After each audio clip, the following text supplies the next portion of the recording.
TV Zaratustra, Günther Figel. E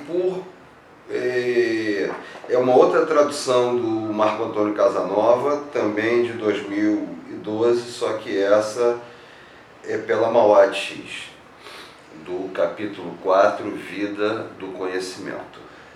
O que está em questão é a hora da sombra mais curta, o meio-dia, a hora em que nos detemos, no qual procuramos a sombra, porque a luz é a mais clara possível, de tal modo que a experiência da claridade intensifica a experiência da sombra. As duas coisas são experimentadas com a mesma intensidade e em equilíbrio, logo que o sol ultrapassar o zenite. A experiência da luz e sombra se retrai. Por que isso? Porque Nietzsche fala do meio-dia, momento da mais curta sombra. É nesse momento que nós temos que estar, sem sombra, sem nós ali, meio-dia.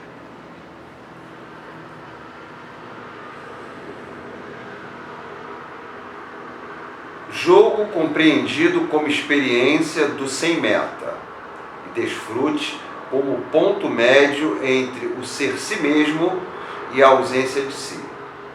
Isso nos faz pensar em algo em ser autossuficiente, arredondado. O que se tem em vista, portanto, seria um estado de preenchimento, uma vida para o qual nada falta. Eudemonia. Eudaimonia é a palavra grega para isso. Todavia, não há nenhum ser preenchido, sem que ao mesmo tempo o preenchimento estivesse presente como um estado precedido e então superado, e na medida em que o ser preenchido não é nenhuma bem-aventurança, como o sempre uma vez mais possível, a partir do qual o preenchimento pode uma vez mais se estabelecer. O que está em questão não é o preenchimento, mas a expectativa, tal como o primeiro verso diz com clareza acentuada, mas a espera é uma espera por nada. Portanto, se poderia concluir com toda razão, não se espera, pois sem algo pelo qual se aspira ou se teme. Não se tem como falar de espera, segundo a compreensão usual. O discurso acerca da espera por nada não é de maneira alguma absurdo. Ele torna possível a prontidão para compreender a intemperabilidade, uma abertura que só se mostra como abertura porque nela não é esperado nada determinado. Como jogo de luz e sombra, de ser si mesmo e de se esquecer de si. O Vincent Reich lembra o esquecimento de si. É o principal elemento do dionisíaco. É o esquecimento de si. Ajeitando o foco. Como jogo de luz e sombra, de ser si mesmo e de se esquecer de si. Ela é o que pode entrar na abertura desse jogo. E o que trouxe a luz juntamente com sua entrada em cena, onde a aparição é designada pelo nome, tem-se em vista a situação de sua aparição. Um se torna dois, o ser diferente e o ser indiferente que pairam com o mundo, o ser entre luz e sombras, que encontra seu espelho no mar, em sua superfície e em suas profundezas. Denomina agora repetidamente um nome e quer, olhando para além de si, ganhar voz com ele.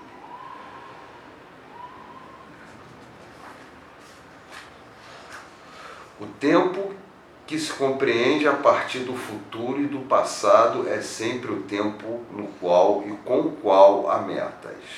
Em contrapartida, um tempo sem meta é simplesmente apenas um átimo presente e não outra coisa senão o presente, ou seja, a vida no agora. Isso é Heráclito, a vida agora, nesse instante, nesse átimo.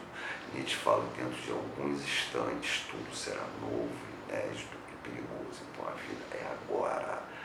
São milhões de instantes, como se fossem camadas, milhões de camadas teremos até o fim da nossa vida, de instantes.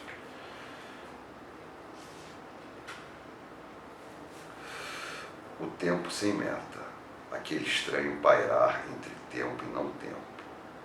E o que é eternidade, se não simplesmente para além do tempo, por mais que fosse o que se encontra para além do tempo.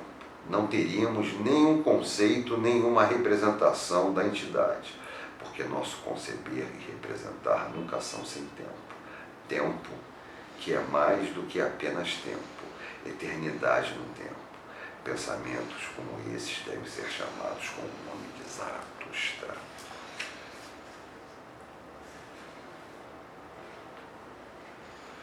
Heráclito teria com sua propriedade imperial a força suprema de representação intuitiva, enquanto ele se mostrava insensível, sim, hostil em relação a outro tipo de representação, realizada em conceitos, em combinações lógicas.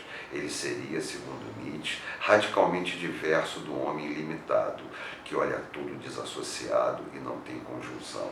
Em contraposição a esse tipo de homem, ele seria semelhante ao Deus contemplativo, ou seja, ao Deus que considera o mundo na totalidade. É importante saber como Heráclito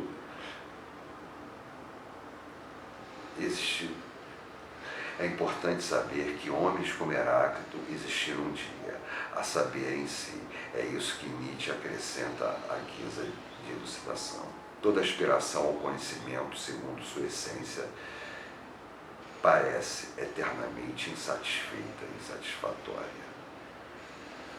Heráclito apreende o mundo na totalidade, com sua força de consideração, se estende para além do humano. Para fechar os últimos fragmentos de Günther Fugger. No alto, bem acima de todas as coisas humanas, assim Nietzsche vira também Heráclito, e justamente lá, para além de bem e mal, onde tudo é totalmente apenas jogo, aparece Zaratustra. Ele é rearticulando-nos com um ensaio sobre a filosofia neratrágica dos gregos, uma figuração de Heráclito. E também ele é o mestre do jogo no mundo.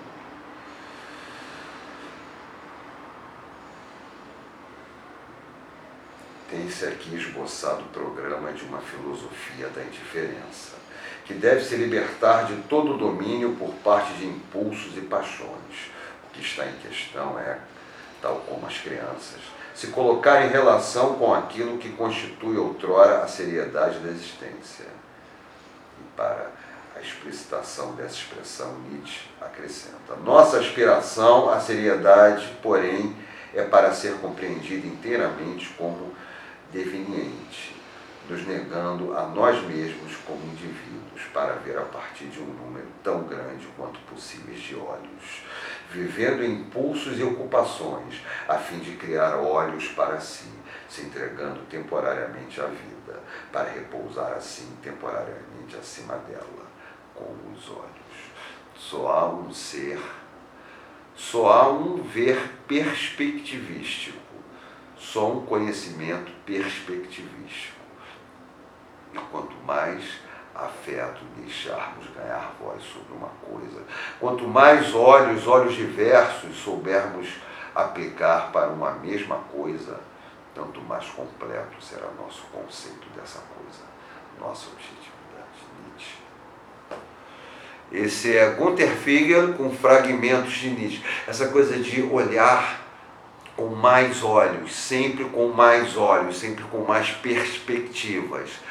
Olhar algo de multi-angulações.